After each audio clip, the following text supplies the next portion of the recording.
লোকসভা নির্বাচনের প্রথম দফায় ভোট বিজ্ঞপ্তি আজ জারি। পশ্চিম ত্রিপুরা লোকসভা আসন ও 7 রামনগর বিধানসভা কেন্দ্রের উপনির্বাচনের জন্য বুধবার আনুষ্ঠানিকভাবে বিজ্ঞপ্তি জারি করবে জাতীয় নির্বাচন কমিশন। বুধবার থেকে দুটি কেন্দ্রে প্রতিদ্বন্দ্বী দলগুলির পক্ষে মনোনীত প্রার্থীরা তাদের মনোনয়নপত্র জমা দেওয়ার কাজ শুরু করবেন। এই মনোনয়নপত্র জমা দেওয়ার কাজ চলবে আগামী 27 মার্চ পর্যন্ত। অন্যদিকে তফসিলি উপজাতির সংরক্ষিত পূর্ব ত্রিপুরা লোকসভা কেন্দ্রে মনোনয়নপত্র জমা দেওয়ার কাজ শুরু হবে আগামী 28 মার্চ, চলবে আগামী 4 এপ্রিল পর্যন্ত।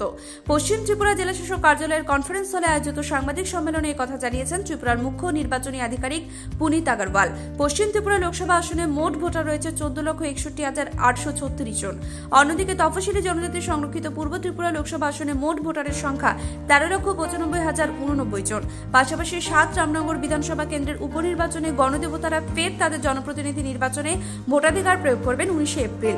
7 রামনগর বিধানসভা কেন্দ্রে মোট ভোটার রয়েছে 45,669 জন। ত্রিপুরার দুটি লোকসভা আসনে মোট ভোট গ্রহণ কেন্দ্র রয়েছে 3,350টি। এছাড়া দুটি লোকসভা আসনে সম্পূর্ণ মহিলা পরিচালিত ভোট গ্রহণ কেন্দ্র হবে 154টি। আদর্শ ভোট গ্রহণ কেন্দ্র দুটি লোকসভা কেন্দ্র খোলা হবে মোট 121টি। সর্বত্র অবাধ, সুষ্ঠু ও শান্তিপূর্ণভাবে ভোট সম্পন্ন করতে এবং গণদেবতাদের মনে অভয় জাগাতে প্রয়োজনীয় ব্যবস্থা গ্রহণ করেছে নির্বাচন কমিশন, জানিয়েছেন ত্রিপুরার মুখ্য নির্বাচনী আধিকারিক পুনিত আগরওয়াল। ত্রিপুরা থেকে বিক্রম কর্মকারের রিপোর্ট, এক্সটিভি বাংলা। 18,676, जिसमें 1 त्रिपुरा वेस्ट में 9,702, 2 त्रिपुरा ईस्ट में 8,974। और ऐसे दिव्यांग जो इलेक्टर्स हैं उनकी संख्या है टोटल 19,866, जिसमें 1 Tripura West 84,486 and 2 Tripura East 11,380। Total जो हमारे पोलिंग स्टेशन है उस पर एक विशेष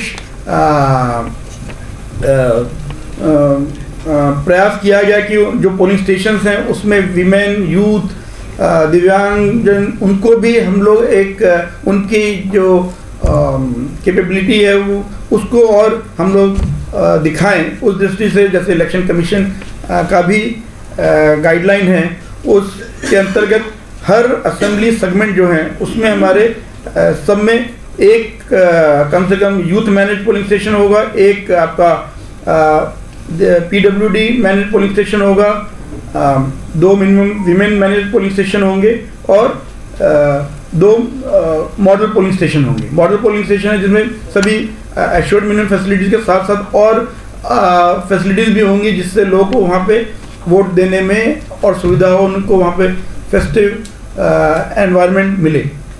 तो टोटल अगर हम स्टेट की बात करें तो आउट ऑफ 3,349 + 1 ऑक्सिलरी जो पोलिंग स्टेशन है उसमें 154 विमेन मैनेज पोलिंग स्टेशन है, 60 PWD यानी दिव्यांग जन द्वारा मैनेज पोलिंग स्टेशन है, 121 मॉडल पोलिंग स्टेशन है, 60 यूथ मैनेज पोलिंग स्टेशन है। तो ये ओवरऑल इलेक्टर्स का डिटेल है।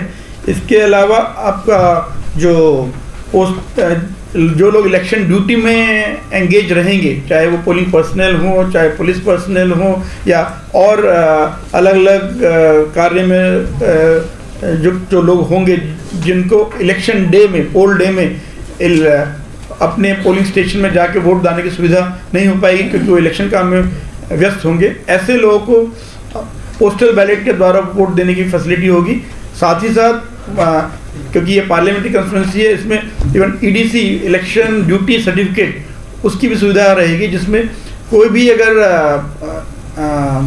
पर्सन जिसको इलेक्शन की ड्यूटी दी गई है वो अगर उसी पार्लियामेंट्री कॉन्स्टिट्यूंसी में है जिसमें उनका भी वोट आता है तो उनको पोस्टल बैलेट की बजाय EDC सर्टिफिकेट दिया जाएगा। EDC सर्टिफिकेट के द्वारा उनको ये अधिकार दिया जाता है कि वो उस पार्लियामेंट्री कंस्टिट्यूंसी के किसी भी पोलिंग स्टेशन में जाके on the day of poll polling कर सकते हैं।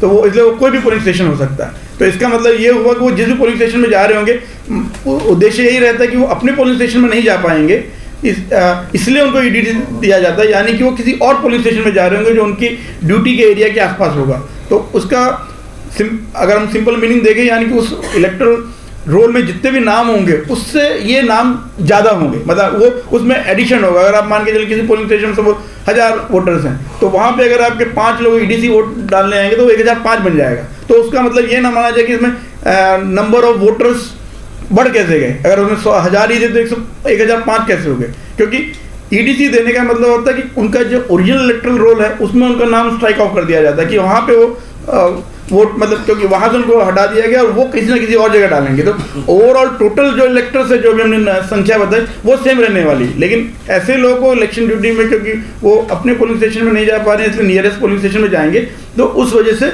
वहाँ पे पोलिंग स्टेशन का जो टोटल वोट पोल्ड है वो हो सकता है जो टोटल नंबर ऑफ जो इलेक्टर्स आपके उस पोलिंग स्टेशन में इलेक्टोरल रोल में लिखे उससे ज़्यादा हो जाए, लेकिन उसमें कोई किस तरह का डाउट नहीं रहना चाहिए, कंफ्यूजन नहीं रहना चाहिए कि नंबर कैसे ज़्यादा हो जाए।